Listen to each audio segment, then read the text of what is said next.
Good evening. My name is the Reverend Dr. Armstrong, and I serve as Deaconess to the Healing Church in Rhode Island, which is a Catholic ministry and apostolate that traces our lineage back through the Maranatha, the other line of women, back to St. Phoebe and the Marys, who were with the apostles when the Holy Spirit came. We're a women-led and women-centric branch of the Catholic Church.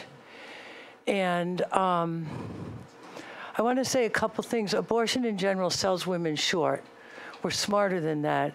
And I think that we're capable of thinking of better choices than taking drugs that make us sick, that give young, healthy girls heart attacks and strokes, like the birth control drugs, like telling our daughters that they absolutely have to have sex with every boy that comes along and asks them. I think women are smarter than that.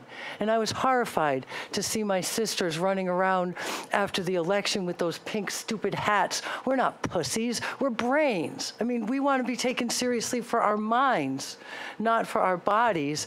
And reproductive freedom comes with responsibility. And to say that we can't think of any better choices than this, and we're going to get all upset that we might lose these choices. I have 7 kids. You know, that comes from something. And I think we can tell, and it's disgusting that we've allowed Planned Parenthood to go put right next door to the 3 biggest high schools in the state. Like, these kids go to high school, and there's a big Planned Parenthood right there marketing to the kids. And I want to know, what about the rights of the parents that don't want their kids exposed to that?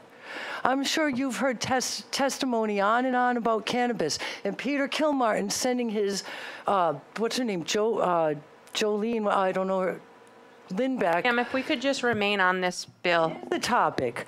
He says you can't, got to zone dispensaries and cannabis grows away from schools because that's dangerous, but nobody zones abortion clinics away from schools.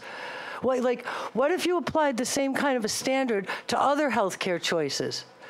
Part of our, the choice to use cannabis, part of our ministry with women is helping them heal after abortion. We've had woman after woman come to us with PTSD. And we help them with cannabis. That can help with the PTSD and help them to reflect and to heal. But every single one of them says they felt a life taken out of their body. Every single one of them comes to us and says they wish they had had other choices at the time. And so I really think we should take a step back and look at the big picture of what we're saying as women about ourselves when we say we actually can't stand up to men in the first place, or involve men to have some sort of consequences if they choose to get a girl pregnant and then walk away. Right now, they walk away scot-free.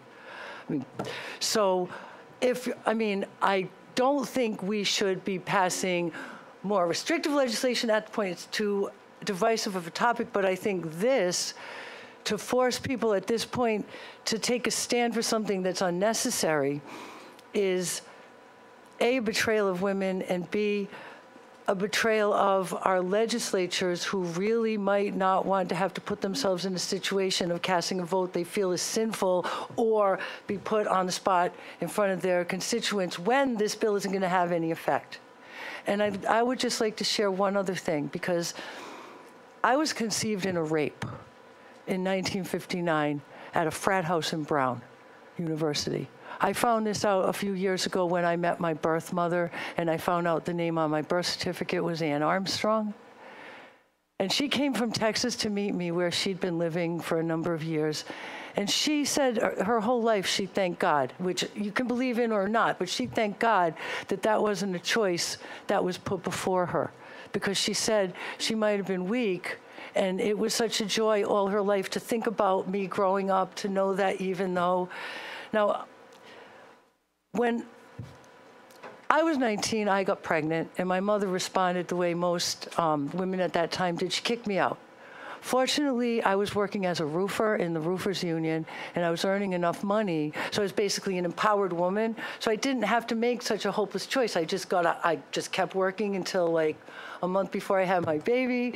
I was like shoveling rocks and everything. I mean, you can. And then I went to college, and I have 7 kids, and I have a master's degree in electrical engineering and a doctorate in divinity, and I went to law school. And like, why are we telling our girls that they have to pick? You can have both. You can have your children, and we should be lobbying for helping them in school with the daycare center or some kind of care for their kids. And if they choose to have children young, it's actually the healthiest time in their life.